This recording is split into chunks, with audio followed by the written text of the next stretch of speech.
Welcome आप लोगों का द यूपी कॉमिक चैनल पे। मेरा नाम प्रशांत है और आज मैं लोकी के सीज़न 2 एपिसोड 5 का इन डेप्थ डिटेल में ब्रेकडाउन करूंगा और इसका शॉर्ट में एक्सप्लेनेशन दूंगा। एपिसोड 5 में जीआई जो, Marvel comics, MCU, real life incidents और कई सारे पॉप कल्चर के ईस्टर एग्स एंड रेफरेंसेस थे। सिल्वी का सीजन 1 के कंपैरिजन में कोई बड़ा रोल नहीं था। इफ सिल्वी चाहती तो वो शुरू से ही सब सही कर सकती थी क्योंकि उसके पास ही हू रिमेन्स का टेम्पैड था, पर उसने कुछ नहीं किया। एपिसोड 6 में इतना रायता समेटना आसान नहीं होगा, इसीलिए 100% लोकी सीजन 3 में रिन्यू किया जाएगा। लोकी सीजन 2 की राइटिंग अपने सीजन 1 और एमसीयू के मोस्ट ऑफ द कंटेंट से एक्सेल करती है और ये एग्जाम्पल है कि रीशूट्स और रीराइट करने से रायता ही फैलता है। मेरे ख्याल से ही हू रिमेन्स के प्लान के अकॉर्डिंग तो सब जा ही रहा है, पर शुरू से ही आई फील कि लोकी का टाइम स्लिप करना और उसे अब अपने विल पे कंट्रोल कर पाना ही हू रिमेन्स के प्लान में नहीं था। एपिसोड 5 उसी क्लिफहैंगर से स्टार्ट होता है जहां प्रीवियस एपिसोड खत्म हुआ था।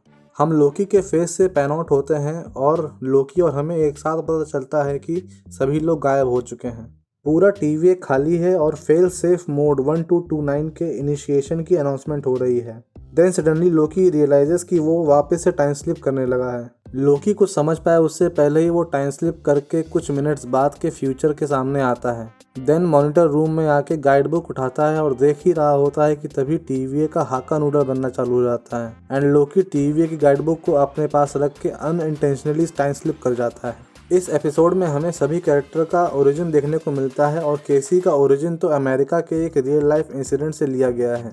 1962 कैलिफोर्निया के अल्काट्राज प्रिजन से 3 लोग बच निकले थे, पर वो कभी दोबारा पकड़े नहीं गए। इन 3 लोगों का नाम फ्रैंक मॉरिस, जॉन एंगलिन और क्लैरेंस एंगलिन था और केसी को ही फ्रैंक मॉरिस दिखाया गया है। एंड इंटरेस्टिंगली जॉन और क्लैरेंस का रोल एपिसोड के directors Aaron Moorhead and Justin Benson ने प्ले किया है। अपनी टाइमलाइन में केसी अपने पार्टनर्स को फिश के तरह छील देने की धमकी देता है। ये सीजन 1 का रेफरेंस था जहां केसी को यही नहीं पता था कि फिश होती क्या है। हियर लोकी टाइम स्लिप करके केसी के सामने आता है, पर केसी को कुछ नहीं पता होता और लोकी कुछ समझा पाए उससे पहले ही वो टाइम स्लिप कर जाता है। देन हमें B15 का ओरिजिन मालूम चलता है कि वो 2012 के न्यूयॉर्क की ब्रांच टाइमलाइन में एक डॉक्टर थी और उसका नाम वेरिटी विलिस है, जो कि कॉमिक्स की एक कैरेक्टर है जिसके पास लोगों के झूठ जानने की पावर्स हैं। फिर हमें 2022 के क्लीवलैंड में मोबियस का ओरिजिन देखने को मिलता है, जो कि एक जेट्स की सेल्समैन था और एंड मोबियस से बात करके लोकी को पता चलता है कि उसे भी टीवीए के बारे में कुछ याद नहीं। Finally we see the most anticipated back story of OB. We come to know कि ओबी अपनी 1994 पैसाडेना कैलिफोर्निया की ब्रांच टाइमलाइन में एक theoretical physicist turned writer AD Doug, जिसने द ज़ार्टन कंटिंजेंट और सन ऑफ यूरेन जैसी बुक्स लिखी हैं, पर वो चली नहीं। ज़ार्टन जीआई जो का एक विलन है जिसके पास शेप शिफ्ट करने की पावर्स है। देन वी सी की ओबी जिस फैक्ट्री में अपना काम करता है वो हूबहू उसके टीवीए के वर्किंग स्टेशन जैसा है, विच में हिंट दैट कि ओबी ने वहीं से टीवीए की स्टार्ट की और फिर ही हू रिमेन्स ने ओबी की मेमोरी वाइप करके टेक ओवर कर लिया। लोकी ओबी के सामने टाइम स्लिप करके आता है और भले ही वो लोकी को नहीं पहचानता, पर वो लोकी को समझाता है और कहता है कि क्योंकि लोकी के अकॉर्डिंग टीवीए अब एग्जिस्ट नहीं करता और टीवीए में ना ही टाइम एग्जिस्ट करता है, यानी वहां जाना इम्पॉसिबल है और अगर उसे ऐसा करना है तो उसे अपने टाइम स्लिप पे कंट्रोल पाना होगा।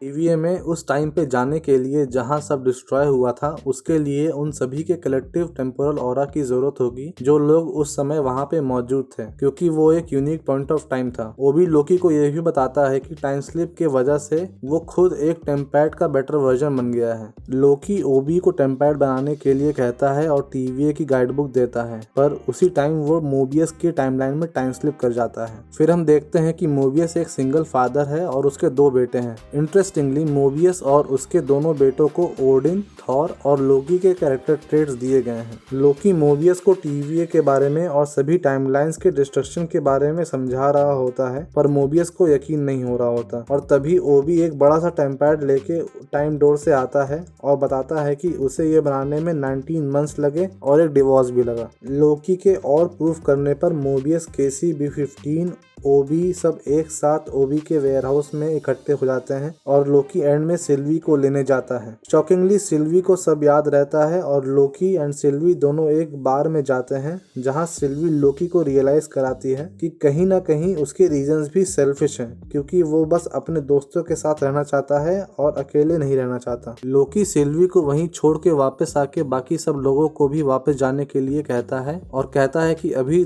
तुम लोग जो लाइफ जी रहे हो वो तुम लोग की रियल लाइफ है। पर तभी वी सी की सिल्वी की टाइमलाइन स्पेगेटी बनती है और वो फाइनली समझ जाती है कि लोकी सही कह रहा था और टीवीए को बचाना पड़ेगा। सिल्वी भी लोकी के पास आती है but now it's too late, क्योंकि केसी, ओबी, मोबियस भी 15 और सिल्वी के साथ पूरी टाइमलाइन स्पेगेटी बन जाती है और लोकी कुछ नहीं कर पाता। लेकिन अचानक से लोकी टाइम स्लिप करके कुछ मूवमेंट्स पहले पहुंच जाता है और ओबी से कहता है कि उसे अब टाइम स्लिप को कंट्रोल करना आ गया है और कहता है कि सवाल वाई और हाउ का नहीं बल्कि हु का है। दैट मीन्स लोकी को उन लोगों के बारे में सोचना होगा जिनसे वो जुड़ा हुआ है और जो उसके दोस्त हैं। लोकी रियलाइज करता है कि सब स्पेगेटी बन रहे हैं पर वो नहीं बन रहा, यानी उसे ही टेम्पोरल लूम को सही करना पड़ेगा। एंड नाउ लोकी अपने विल पे टाइम स्लिप करता है और ठीक उसी मूवमेंट पे पहुंच जाता है जहां विक्टर टाइमली सूट अप करके बाहर जाने वाला होता है। यानी इस एपिसोड में लोकी ने अपने टाइम स्लिप पे कंट्रोल पाया और जो भी इवेंट्स हुए उनसे कोई लूप और पैराडॉक्स नहीं बने। आई होप कि एपिसोड 6 में फाइनली हमें टीवीए की पूरी हिस्ट्री जानने को मिले।